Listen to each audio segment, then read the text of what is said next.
What's going on, guys? As you can see, it is a pretty dang red day for Bitcoin, the Bitcoin miners, and the stock market. We just received some jobs data. We'll go over that. But yeah, we're looking at a very red day across the board. In my opinion, this is a great day to load up on your favorite stocks, your favorite cryptos. Now, what's going on here? Well, we received some economic data, some jobs data, and it is not favorable for the economy. It seems like we're continuing to get this narrative that jobs are weakening.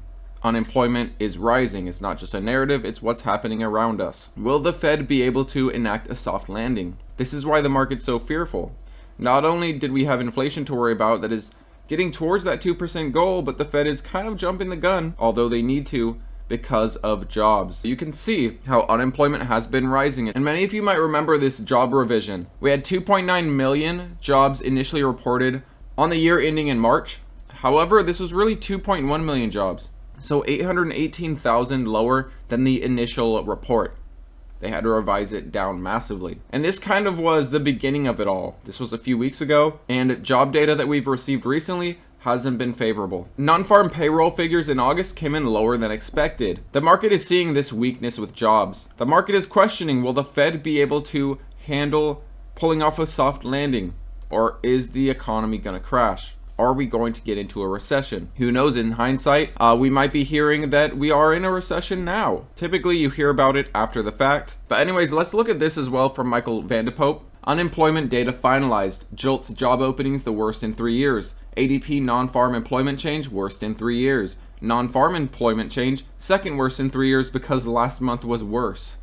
As a result, gold moves up as there's more uncertainty surrounding the strength of the US economy, and the likelihood of rate cuts from the Fed is substantially increased. Yields are hitting new yearly lows as rate cuts are evident to be happening in the coming period. Let's see what Bitcoin can do. And as for the Fed expected cut, we're pretty much half and half in between expecting a 50 basis point or a 25 basis point cut, when only like a week, 2 weeks ago perhaps, we were at like a 60-70% odds of a 0.25% cut. Much lower chances of seeing a 0.5 or a 50 basis point cut. Now they are pretty much neck and neck. The expectation of a 0.25% is slightly higher, but I mean, look at that. Look how close this is. There's a real possibility now that our first cut could be a 50 basis point cut.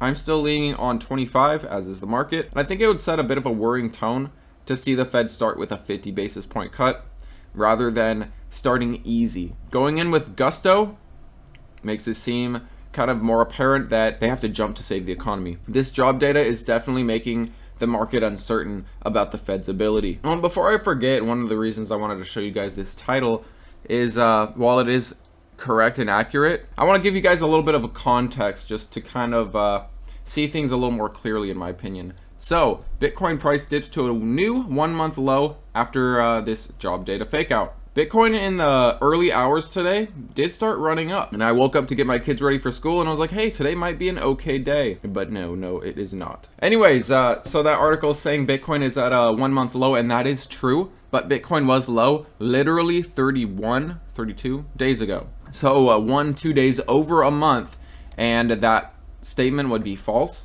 That is a true statement, but for context, you know, we did drop down to 49,000, and this was August, what was it, the 5th, 6th? August 5th, we had this like flash crash. Look at what we have now, guys. Look at this beautiful inverse head and shoulders. It's almost like the market wanted to make this. Now it is all about holding this crucial level, this roughly 54,000 area, getting that bounce, and having the market react to this inverse head and shoulders. One thing I also want to show you is we're getting a massive RSI divergence. This is the 4 hour, but you'll see the RSI rising, and you'll see that the price is dropping. Momentum is starting to shift. In my opinion, these are the times to buy. As the market generally agrees, September is a bad month. As I've mentioned to you guys multiple times in past videos, September during a halving year, we have a little bit better odds. But regardless of that, I do think looking back, we will see August and September as some of the best chances to buy Bitcoin, barring back in 2022 and barring early 2024 when Bitcoin was like 38 to 40 something thousand. This is the next best time to buy. I do believe once we get into October and into the end of this year, there will be a lot of people catching FOMO, a lot of people wishing that they bought while there was worry, while there was fear, and they will be chasing it when everything's bullish. I do think when we look back at this pain, this will have been a wonderful buying opportunity, much better than having to buy back when it was in the 70,000s, and much better than potentially buying months from now when Bitcoin is breaking out to new all-time highs. It is my belief that the cycle will play out. It is my belief that as we get global M2, as money printing grows, Bitcoin will get back on track to its rally. And let me show you this as well, guys. I think this is very cool. Not only is Bitcoin heavily affected by the halving cycles, obviously, but also global M2. Look at this. Up here is Bitcoin.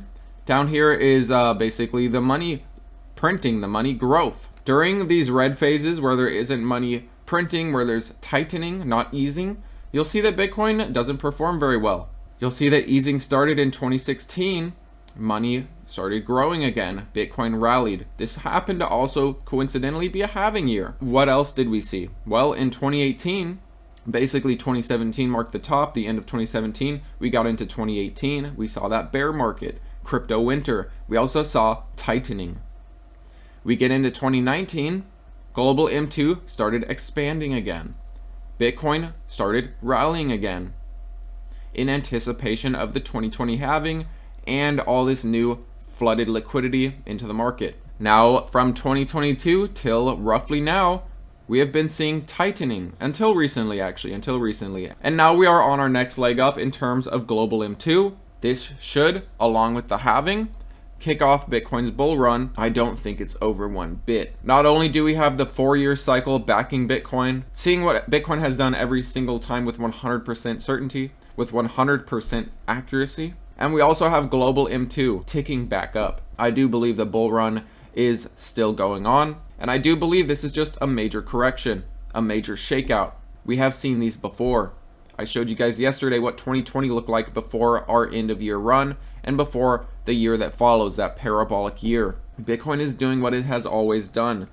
There is nothing different this cycle besides seeing all-time high earlier than before. But thanks as always for watching, guys. I hope you have a good weekend. I do believe when we look back, these are the times to load up. These are the last opportunities to buy before it's much too late in the bull run, before everyone starts catching FOMO, before people start buying the top and regretting it later. Where is Bitcoin's next low going to be? It is definitely, in my opinion, not going to be 15,000. We will never see that price again. 20,000, likely to never see it again. 30,000, as time goes by, we will eventually agree that we will never see it again. I believe it's still up for debate. Let me know what you guys think. Thanks as always for watching, and enjoy the rest of your day. Have a good weekend.